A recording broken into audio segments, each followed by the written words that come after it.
Capítulo 3, o diagnóstico.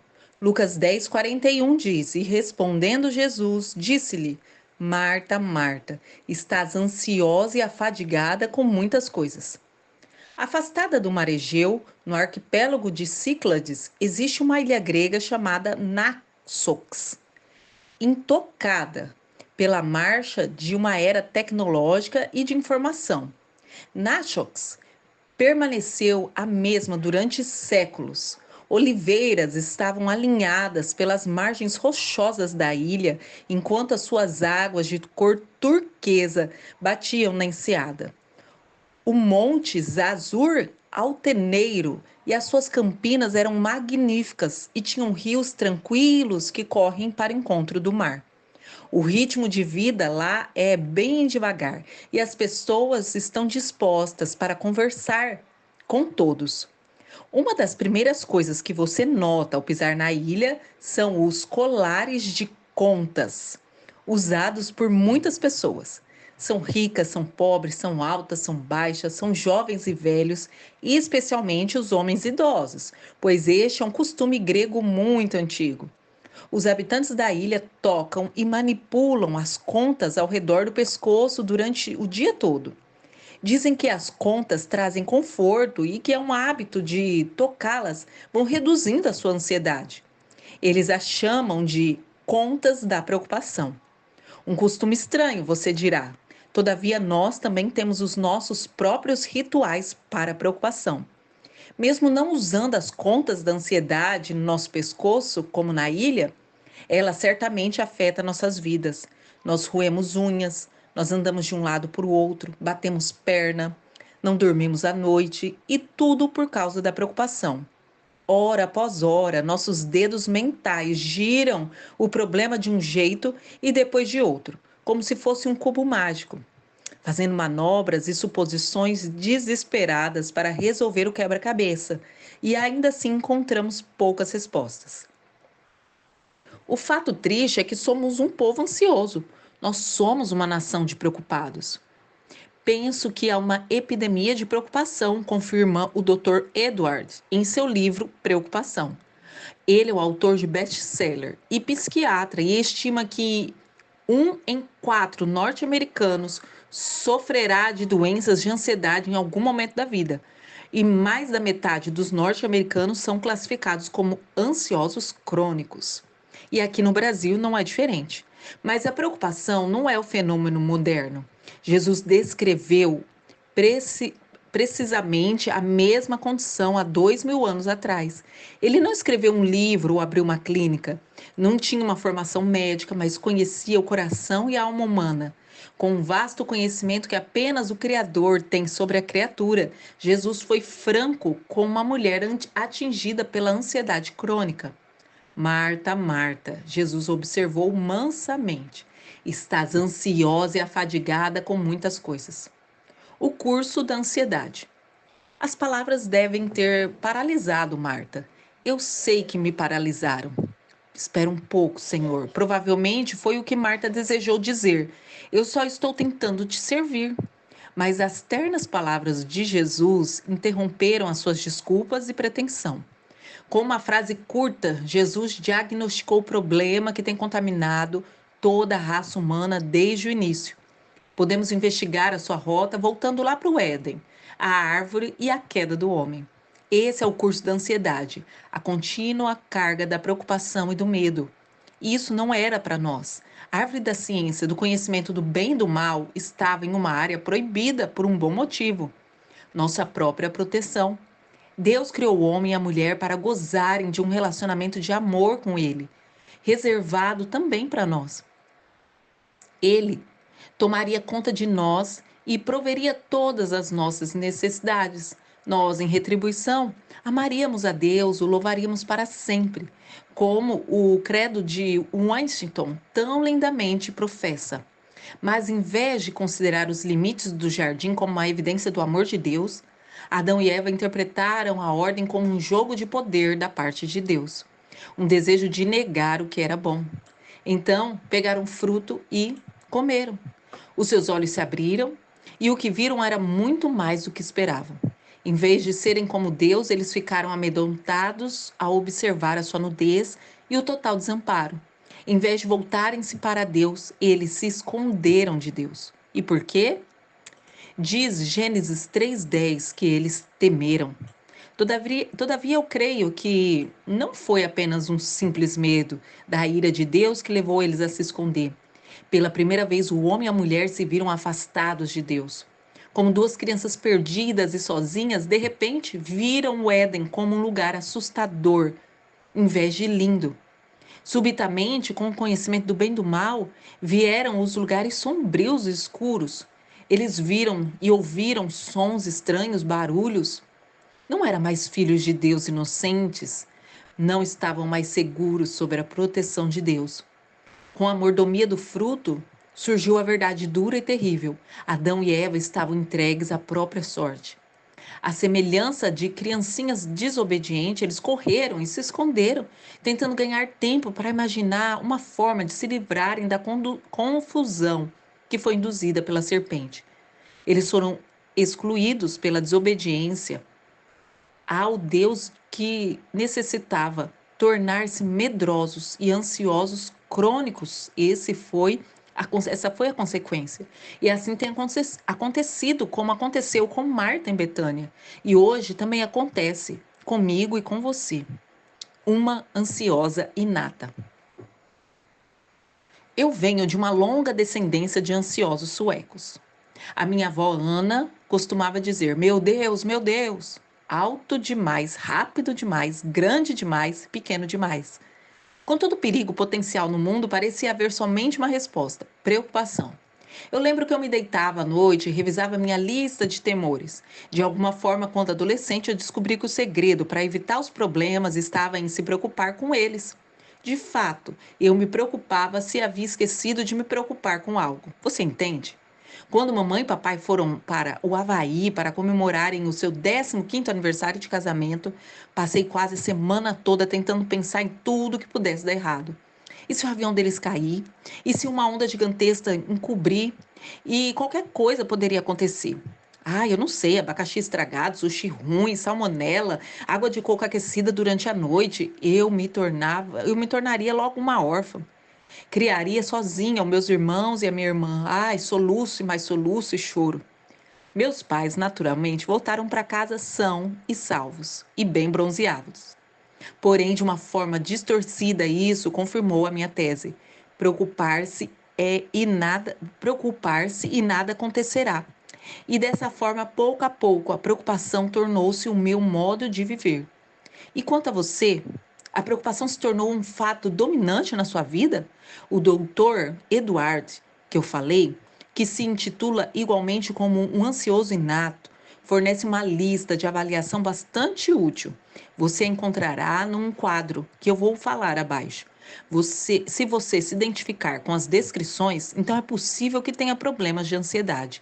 Não se engane, a ansiedade é realmente um problema. Preocupação inútil. A solitude no coração do homem o abate, diz Provérbios 12:25. A carga pesada da ansiedade não oferece benefícios reais. Jesus destacou essa inutilidade quando nos fez lembrar: qual de vós poderá, com todos os seus cuidados, acrescentar um côvado à sua estatura? Mateus 6:27. Dizem que a preocupação é como uma cadeira de balanço. Ela lhe dá algo a fazer, mas não a leva a lugar nenhum. Uma interessante série de estatísticas indica que, em relação a 70% das nossas preocupações, nada há que possamos fazer. Com que nos preocupamos? Bom, 40% das preocupações são coisas que nunca vão acontecer. 30% se referem ao passado, que não pode ser mais mudado. 12% diz respeito à crítica alheia, que na maioria das vezes não tem nem fundamento. 10% são sobre a saúde, que piora muito com o estresse. E 8% se refere ao problema de verdade, que pode ser resolvido. Então, apenas 8% é realmente aquilo que deveria ser motivo da nossa preocupação, mas que pode ser resolvido. Então, diante desse quadro, nós vemos que a preocupação é realmente uma perda de tempo. E é mais do que isso. Não é apenas futilidade, ela realmente nos prejudica. O dano físico e emocional causado pela ansiedade é bem conhecido e documentado. Anos atrás, o Dr. Charles, da clínica de Mayo, salientou que a preocupação afeta a circulação, as glândulas, todo o sistema nervoso e atinge profundamente o coração.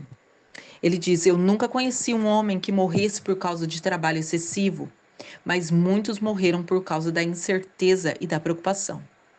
Desde então, os pesquisadores têm associado a preocupação crônica à fragilidade do sistema imunológico, doenças cardiovasculares, desequilíbrios neurológicos e outras disfunções físicas e psicológicas, sem mencionar as doenças relacionadas à ansiedade, tal como o síndrome do pânico, fobias, transtornos e por aí vai.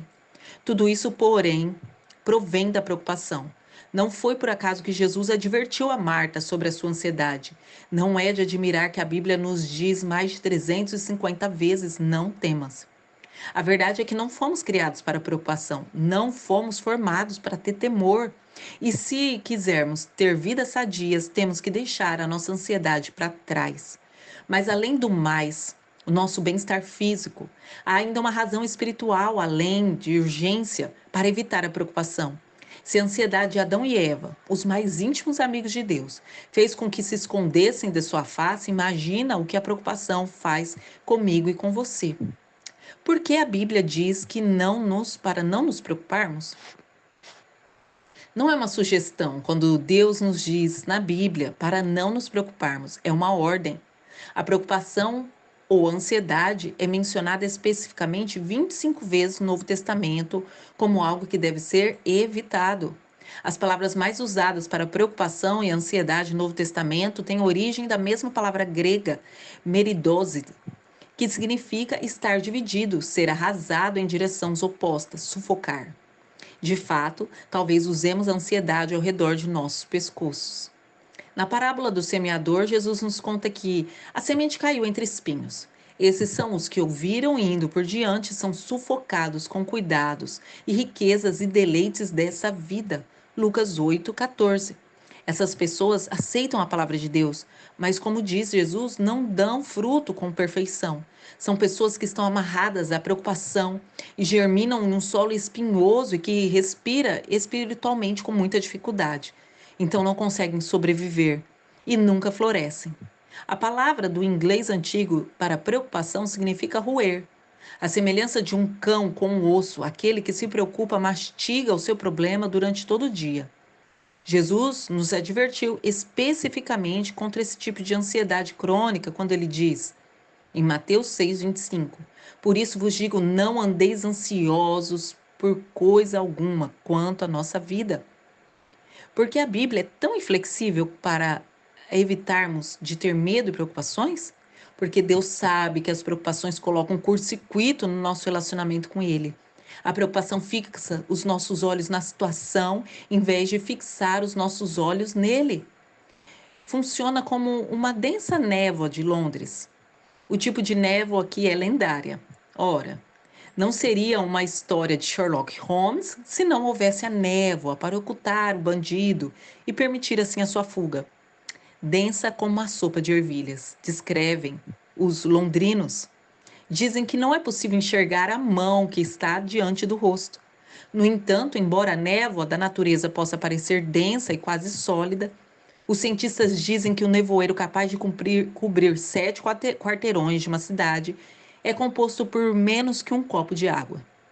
Dividida em bilhões de partículas, elas não têm muita substância. Não diferente, tem poder para paralisar uma cidade inteira. A ansiedade também é assim. A nossa mente desperta o problema de bilhões de partículas de medo, ocultando assim a face de Deus. Levar nossa ansiedade ao Senhor é a única coisa que nós pensamos quando estamos espiritualmente envoltos nessa névoa. Apenas o Filho tem poder para dispersá-la. Jesus. Sem ele, um medo conduz a outro e as nossas vidas se reduzem a um doloroso rastejar. Então, entregue hoje todos os seus medos para Jesus. Que Deus te abençoe. Preocupação como um modo de vida. Em seu livro A Bring Back the Joy, Sheila Washam escreve sobre um grupo de mulheres com que conversou sobre o medo e o lugar onde ocupado por ele em nossas vidas. Uma mulher disse: "O medo é o que me mantém. Sem ele eu sou como um suéter. Eu desfiaria." Todas as mulheres riram, escreveu a Sheila, mas sabíamos que havia alguma verdade em suas palavras. O medo era parte da estrutura da sua vida e ela tinha medo. Essas palavras de novo, do que a sustentaria caso ela os perdesse? A preocupação pode se tornar um hábito. E não é fácil livrar-se dela, afinal, às vezes ela realmente parece funcionar. Podemos ser um pouco neuróticas, mas nossas crianças nunca se machucam. Não as deixamos subir em nada que seja mais alto que o sofá. Os nossos maridos sempre usam cuecas limpas e recém-passadas. Em caso de acidente, os paramédicos saberão que ele tem uma esposa que cuida bem dele. Não saíamos muito, mas nossas casas brilham com tanta limpeza. Gostaríamos de convidar mais pessoas para uma visita, mas e se disserem não? E se disserem sim? Infelizmente, a ideia de que a preocupação nos ajuda de fato é somente uma ilusão. É uma perigosa ilusão. A preocupação não evita que as coisas ruins aconteçam. Na verdade, ela nos impede de ter a vida abundante de que Deus deseja. Em vez de nos ajudar a resolver os problemas da vida, a ansiedade cria outros, inclusive uma tendência de introspecção doentia. Por muitas vezes, nós e as preocupações são como uns salgadinhos industrializados. É impossível comer só um. O Dr. Eduard conta que uma paciente assim descreveu a sua preocupação. É como um vento frio que atinge uma janela. Em segundos, eu estou lutando contra uma rede de perigos, de pormenores intricados. Você não é capaz de acreditar como rapidamente eu vou de uma preocupação a uma soma de confusão. A minha amiga Penny concorda. Eu estou sentada no sofá quando, de repente, um dos meus pensamentos adquire vida. Logo depois, ela se vê chorando e soluçando. Ela ainda diz: em questões de segundos, meus filhos morreram, o meu marido se divorciou de mim e eu estou vivendo nas ruas. Imagine. O Dr. Eduardo diz que a imaginação das pessoas ansiosas é muito fértil. Em vez de basearem-se em fatos, elas permitem que as suas preocupações se alinhem a outra, até o efeito dominó começar. Um medo se move, toca o outro e assim por diante. E essa é a razão porque verdade é que pode ser um antídoto, a verdade é um antídoto poderoso contra a preocupação. Então, compreenda os fatos, sugere o doutor, pois uma boa parte da preocupação nociva se baseia no exagero ou na desinformação. Preocupação nociva é realmente uma representação, mas é verdadeira para mim. Eu já passei pelos efeitos de uma má digestão muitas vezes. Incontrolada, a preocupação se infiltra nos pensamentos, contamina nossa alegria e nos convence a desistir das soluções até mesmo antes de começar a tentar. Assim como um burrinho do desenho animado do Ursinho Puff, nós preferimos que a nossa vida seja consumida pelo negatismo. Para quê? Nunca vai dar certo, pensamos muitas vezes. E em vez de esperar pelo melhor, nós aceitamos o pior. Assim, nós não ficamos surpresas quando o pior acontece. Que modo terrível de viver! Não foi para isso que Jesus nos ordenou, para colocarmos de lado as nossas preocupações e para não temermos? Preocupações nocivas versus preocupações naturais. Não confunda. Quando Jesus nos disse que não, para não nos preocuparmos, ele não estava nos pedindo para vivermos como um conto de fadas disfarçado. Não, ele não disse que não havia nada para nos preocupar. Na verdade, é que vivemos rodeadas de oportunidade para ter medo, ansiedade e preocupação. Considerando que o mundo está cheio de lutas, de dor, enfrentamos inquietações todos os dias. Coisas ruins acontecem com pessoas boas, e é verdade, e também com as que não são. O problema de verdade acontece principalmente no dia a dia. As pessoas não agem como deveriam. Os relacionamentos balançam e fracassam às vezes. A dor é potencial em nossas vidas e há certas coisas que requerem interesse e atitude da nossa parte. Jesus sabia disso melhor do que ninguém. Ele passou a maior parte da vida sendo fustigado e perseguido pelos inimigos. Então, por que ele diz para não nos preocuparmos? Ele sabia que uma vida cheia de temor não deixa muito espaço para a fé. E sem fé, não agradamos a Deus, nem nos aproximamos de obter o conforto e a orientação que nós precisamos para enfrentar os cuidados e os afazeres da vida. Então, qual a diferença entre preocupação natural e a preocupação nociva? Aqui abaixo, agora, eu vou falar algumas coisas que eu descobri durante a batalha do medo. Primeira lista da preocupação natural. Envolve um perigo verdadeiro. É específica. Dedica-se ao problema e resolve o problema e busca a resposta em Deus. Agora, preocupações nocivas. Geralmente não tem fundamento, é genérica, se desdobra em muitas coisas, nada específico. Traz obsessão pelo problema e cria mais e mais problemas e busca respostas em si mesmo ou nas outras pessoas. O pastor e professor Gary resume a diferença desse modo. A preocupação nociva permite que os problemas e aflições fiquem entre nós e o coração de Deus. É uma visão de que Deus perdeu o controle da situação e não podemos mais confiar nele. A preocupação natural nos leva a ficar mais perto do coração de Deus e a depender e confiar nele completamente. Exagero sempre termina em pecado. Imaginamos que um pouco de ansiedade e preocupação são um sinal da nossa inteligência, mas na verdade são mais uma indicação de que somos pecadores. Eis aí algo que devemos lembrar quando falamos de preocupação. Nós enfrentamos preocupações naturais todos os dias, mas em vez de nos martirizarmos e nos inquietarmos, nós precisamos discernir entre o que podemos fazer e com a ajuda de Deus e o que deve ser deixado nas mãos de Deus. Então, sobretudo, nós precisamos lembrar de que é Deus e que Ele pode fazer todas as coisas. As contas não pagam sozinha, eu sei, mas servimos ao Jeová Jireh, o Deus que provê. A mancha em nosso braço ainda precisa ser examinada e pode até se tornar um câncer, mas servimos a Jeová Rafá, o Deus que cura, e há muitas coisas legítimas com que se preocupar. E nós servimos o El Shaddai, o Deus Altíssimo. Jesus já nos advertiu que no mundo nós teríamos aflições. Então tome essa palavra para si. Ele diz: tereis e não podereis ter. O problema surge neste mundo terreno.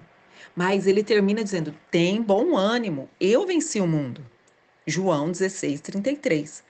Se tivermos Jesus como nosso Senhor, nosso Salvador, não estamos sozinhas. Nunca estaremos sozinhas. Quando a vida parece um refúgio em nossa direção, ameaçando soprar, bufar, derrubar as nossas casas, nós podemos descansar em paz nele. Então, por esse motivo, podemos deixar para trás a nossa preocupação. Não porque não haja nada com que nós nos preocupemos, mas porque temos um Deus que pode lidar com ela muito, muito melhor do que nós. 3 passos para a vitória. Paulo tinha todas as razões para se preocupar quando foi jogado na prisão lá em Roma e esperava uma possível sentença de morte. Todavia, em vez de escrever aos filipenses uma história de lamentos, ele escreveu uma incrível epístola de alegria. E essa carta inclui uma passagem que tem sido útil para mim quando tento aprender e evitar as preocupações. Em Filipenses 4, 6 e 7, Paulo escreve: não estejais inquietos por coisa alguma, antes as vossas petições sejam em tudo conhecidas diante de Deus, por orações e súplicas e ações de graça. E a paz de Deus, que excede todo entendimento, guardará os vossos corações e as vossas mentes em Cristo Jesus. Amém. Nessa passagem, nós encontramos 3 passos que são práticos para triunfar sobre a preocupação. Primeiro, não estar inquieto por coisa alguma. Segundo, apresentar tudo em oração. E terceiro, ser agradecido. Quando Paulo escreveu essas palavras, não estejais inquietos por coisa alguma, ele quis dizer literalmente, nem por uma coisa sequer, nadinha, nada. Nem por nada, pela nossa família, nem pelas finanças, nem pelo futuro, nem pelas doenças, nem pelo passado, nem pelo futuro. É importante que alguém que eu ouça, é importante que alguém como eu ouça, pois a preocupação é um hábito traiçoeiro. Permita apenas uma preocupação e atrás dessa vai vir outras, e depois outras. Então é melhor cortar esse mal pela raiz. Não estar inquieta por coisa alguma. Ocorre que a única forma de se beneficiar daquela primeira regra é executando a segunda, orando por todas as coisas. E Paulo quis dizer literalmente, cada uma delas. Não há nada que seja tão grande ou tão pequeno que não possa ser apresentado ao coração de Deus em oração e clamor e súplica. Corrie ten Boom escreveu assim: uma preocupação pequena demais para ser apresentada em oração é também pequena demais para se tornar um peso. A compreensão dessa verdade tem sido grandemente útil para mim. Uma das maneiras pelas quais Deus me libertou do meu modo ansioso de viver foi através da oração. Ideia recente, hein? Especialmente para alguém que passou a maior parte da vida dominada pelo seguinte princípio: por que orar quando você pode se preocupar? Veja o que eu fiz. Em vez da obsessão mental pelos meus problemas, eu comecei a transformar conscientemente as minhas preocupações em oração. Em vez então de me preocupar pensando: e se meu marido sofreu um acidente? E se meus filhos morrerem? Querido Jesus, eu orava. Esteja com John enquanto ele dirigir, enquanto estiver na estrada, esteja com meus filhos. Em vez de dizer a mim mesma, se eu não terminar essa roupa, a Jéssica vai ficar muito desapontada, eu falava assim: Jesus, Senhor, tu sabes o quanto essa roupa é significativa para Jéssica. Isso pode parecer banal e até simples, mas é algo tão pequeno assim, uma atitude dessa pode pôr fim a uma escravidão de preocupação. Em vez de alimentar e treinar as minhas inquietações, eu comecei a transferir ela para Deus. Então, gradualmente, eu vi que a ansiedade crônica tinha perdido força sobre mim e vai perder sobre você também. Como você pode ver, a inquietação exalta o problema, mas a oração exalta a Deus. Os nossos problemas parecem opressores, pois permitimos as coisas dessa vida se mostrarem maiores aos nossos olhos do que as coisas eternas. Relatou Everyday Light. As menores moedas, quando seguradas próximo aos olhos, podem cobrir o sol. Talvez por esse motivo Paulo concluiu seu preceito sobre a preocupação com a última parte, recomendação crucial, dizendo: sejam agradecidos por tudo. Olhe para tudo que Deus tem feito, conforme as palavras de um antigo hino que diz: conta as bênçãos, dize-as quantas são. Se não formos gratos pelo que Deus fez no passado e está fazendo no presente, não teremos fé para crer em um Deus com respeito às coisas do futuro. A gratidão é importante, pois ela tem poder para mudar a nossa postura. Quando estamos dispostos a agradecer a Deus por tudo, eu disse por tudo, não apenas pelas coisas boas, mas agradecer conscientemente, porque você está nesse estado de graça, algo em nossa vida começa a mudar. Nós começamos a ver a vida como Cristo a vê, com mais oportunidades do que obstáculos. E quando vemos a vida pelos olhos da fé, o medo tem que sair. Aleluia! Que Deus te abençoe. Antes de finalizar, olhe abaixo a lista que eu deixei com 10 características de um ansioso.